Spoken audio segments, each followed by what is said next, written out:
All right, let's talk about something that's, well, it's probably the single biggest cause of friction in your life. Seriously, it's hiding in your text messages, it's sitting there at the dinner table, and it is definitely in that awkward silence between you and your partner after a tough day. It's this great disconnect we all feel. I mean, you know that feeling, right? That incredibly frustrating moment when you say something, you're maybe even trying to be helpful, trying to be kind, and the person you're talking to just gives you this look, like you've just insulted their entire family history. We have all these ways to connect, yet somehow it feels like we're just getting worse and worse at actually understanding each other. And boom, there it is. This one idea from John L. Wallen, it explains almost every single argument you've ever had. It is the absolute key to understanding why we so often feel like we're speaking two completely different languages, even with the people we're closest to. Okay, let's really get into this. So to really get this, we got to go back to the 1960s. There was this social psychologist, John L. Wallen. Now, he might not be a household name, but his work on what we now call emotional intelligence was absolutely huge. He created a model for this exact problem, and he called it the interpersonal gap. The idea itself is so simple, but it's so powerful. This gap, it isn't just a disagreement. No, it's a structural problem baked into how we communicate. It's literally the space between what you meant to say and what the other person actually felt. You can think of it like a bridge. You know, when your intention to be supportive actually lands as support, great, the gap is closed. But when that same intention somehow lands as criticism, that gap widens into a giant canyon. So, Wallen basically mapped out this treacherous journey that every single idea has to take to get from one person's brain to another's. It all starts with your intention, which is totally invisible to everybody else. Then you got to encode it, turn it into words and tone and body language. Then that message has to travel over to the other person, who decodes it through their own unique filter, their mood, their insecurities, their past experiences. By the time it has an emotional impact on them, it might not look anything like the idea you started with. And this is where the real danger comes in. See, when we don't understand someone's true intention, our brains don't just leave that space blank. Oh no, they invent a story to fill the gap. And here's the kicker. That story is almost never a good one. We just assume they were being selfish or mean or that they just don't care about us. The benefit of the doubt just goes right out the window. Okay, so crossing this gap is tricky enough on a good day, right? But what happens when you add stress? What happens when those flashing blue lights appear in your rearview mirror? Or, the metaphorical blue lights of a relationship crisis start flashing? Well, that gap, it turns into a straight-up minefield. This line, man, it just hits so hard because it's so true. When we're under pressure, when we feel like we're in trouble, we get this biological urge to just talk. We become nervous talkers. We think if we can just flood the zone with words, we can explain our way out of whatever problem we're in. Let's just play this out. At a traffic stop, your intention is simple. I want to show this officer I'm an honest, cooperative person. But how does the officer decode your nervous rambling? They hear you say, I had a couple beers as a confession. They see your nervousness not as anxiety, but as a sign of guilt. You're trying so hard to bridge the gap with your words, but you're actually just handing them all the rope they need.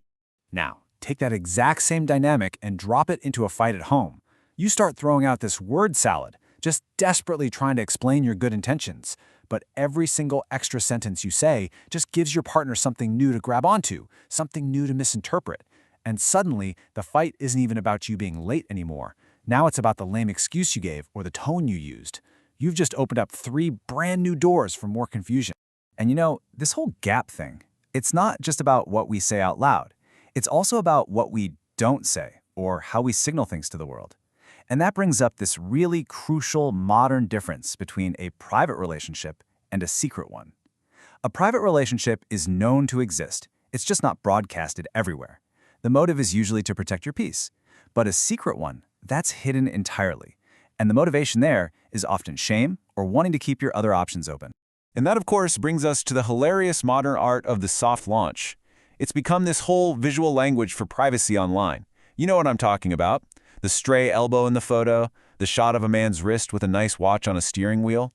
It's this clever way to signal, hey, I'm with someone, without revealing who you're with, kind of hedging your bets in case things go south. But again, the gap. If your partner wants the world to know, they might decode your artsy photo as you thinking they're not good enough to tag. Okay, so up until now, we've been working on the assumption that everyone's just failing at being understood. But what happens when someone is messing with a signal on purpose? What happens when we intentionally manipulate that gap? Yeah, this is where we get into the actual science of lying, called interpersonal deception theory.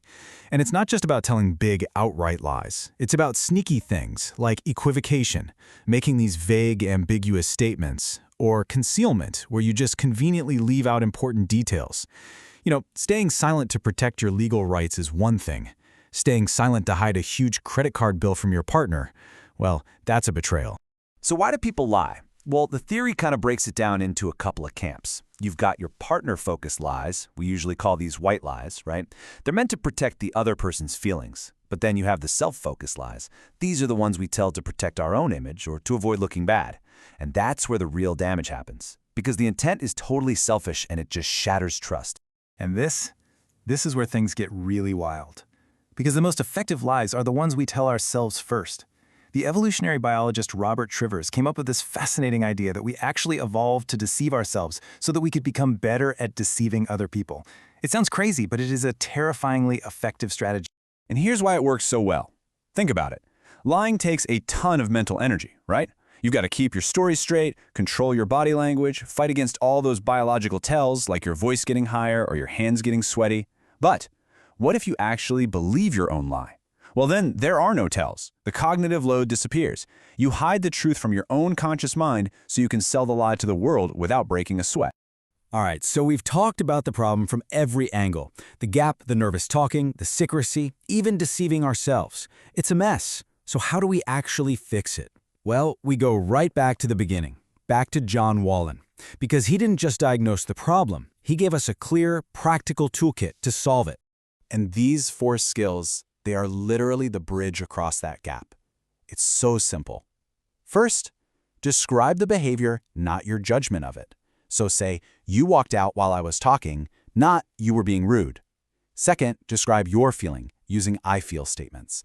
I feel ignored, not you ignored me. Third, check your perception. Just ask, hey, I'm getting the sense you're annoyed with me. Is that right? And finally, fourth, paraphrase what they said to make sure you got it. So what I'm hearing is that you're stressed about work, not that you're mad at me.